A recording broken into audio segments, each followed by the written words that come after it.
सुद्धा या बाबतीमध्ये ताडोबा हे आंतरराष्ट्रीय होईलच, पण वाघाच्या बाबतीमध्ये जे संरक्षण संवर्धन केलं, आता हे खरं आहे की जे स्वतःच्या पक्षाला वाघ म्हणवायचे त्यांचंही संरक्षण संवर्धन व्हावं म्हणून मला नेहमी वाटायचं, पण त्यांनी चुकीच्या दिशेने ते गेले. मला त्या प्रश्नावर यायचंच होतं की माणूस आणि वाघ ह्याच्यामधला संघर्ष आपण कसा पाहता, आणि ह्या प्रश्नाचं मला दुहेरी उत्तर हवं होतं. शेवटी वाघाचं संवर्धन संरक्षण करताना वाघाचं प्रतीक असणाऱ्या पक्षाचं संवर्धन संरक्षण व्हावं असं मला नेहमी वाटायचं, पण वाघांनी स्वतःहून चूक अशा केल्या की त्यांनी स्वतःचं संवर्धन संरक्षण करण्यामध्ये त्यांच्या चुकीचा हा जो परिणाम आहे तो आता आपल्याला दिसतोय. शेवटी त्यांच्याबद्दल नेहमीच इतक्या वर्षाचा जो आमचा सहवास होता, त्या सहवासातून मला असं वाटतं मातोश्रीवर त्या काळामध्ये चर्चेला आपण अनेकदा जायचं. मी अध्यक्ष असताना गेलोय. नाही, शेवटी त्यांनी जी 2019 मध्ये 24 ऑक्टोबर ज्या दिवशी मतमोजणी सुरू झाली, आणि मला कधी कधी वाटतं की ते त्यांच्या मनामध्ये व्हायची इच्छा झाली आणि सर्व चित्र बदललं. म्हणून लहानपणी म्हणायचे की मोहात पडू नका. तुम्ही कधी समजवण्याचा प्रयत्न केला आपले? मी गेलो होतो त्यांना, कारण असं आहे शेवटी महाराष्ट्रामध्ये स्वर्गीय हिंदू हृदय सम्राट बाळासाहेब ठाकरे यांना कितीदा सॅल्यूट केला तरी कमी आहे.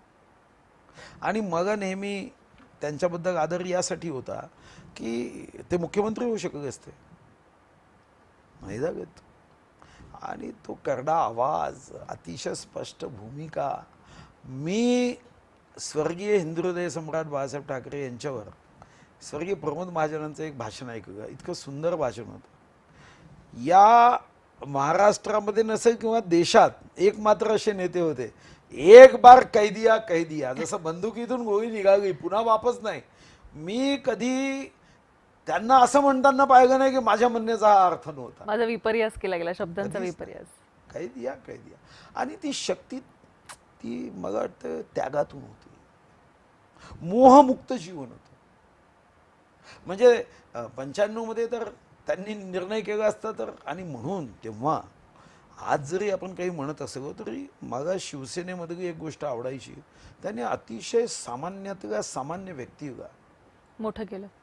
म्हणजे आम्ही जे म्हणतो ना की राजकारणात आम्ही मुद्दाम आरक्षण दिलं की सामान्यतः सामान्य व्यक्ती या आरक्षणातून एका समान भूमिकेत एक समान पातळीवर यावा, त्यांनी आपल्या कर्तृत्वानी आपल्या शब्दाच्या ऊर्जेनी सामान्यतः सामान माणूस मोठा केला, तर त्यांना सॅल्यूट आहे.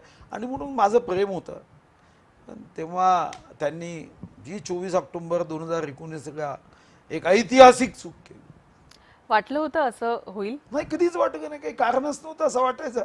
ते काँग्रेससोबत जायचा कसा विषय येईल. दुधासोबत दह्याची युती झाली तर दुधाला स्वगुण स्वसत्व सोडावं लागतं. काँग्रेससोबत कशी जाऊ शकते? दोन टोक आहे. काँग्रेस सत्तेसाठी काम करणारा एक पारिवारिक राजकीय पक्ष होता, शिवसेना सत्यासाठी जनतेसाठी काम करणाऱ्यांचा पक्ष होता. हे दोघे एकत्र येण्याचा दूर आता ते म्हणतात की आता आम्हाला मवियामध्ये तिसरा सदस्य नकोय असं ते म्हणतात मनसेला. नाही, आता ते कोणाच्या हातात काहीच नाही आहे. तिसरा सदस्य नको म्हणजे ते मला वाटते मनसेबद्दल बघत असावे, पण ते तात्कालिक आहे. बिहारच्या निवडणुका झाल्यानंतर तसं ते म्हणणार नाही. सध्या बिहारच्या निवडणुका आहे म्हणून कदाचित हा त्यांचा डाव असू शकतो की आम्हाला नको आहे, पण त्यांनाही काय करायचं आहे, त्यांना घ्यावंच लागेल. जर म्हणजे मनसे तयार असेल, मनसे तयार आहे की नाही मला माहीत नाही, पण आता नोव्हेंबरच्या दुसऱ्या आठवड्यात निवडणुकीचे निकाल लागले की हा प्रश्नच उपस्थित होत नाही. आता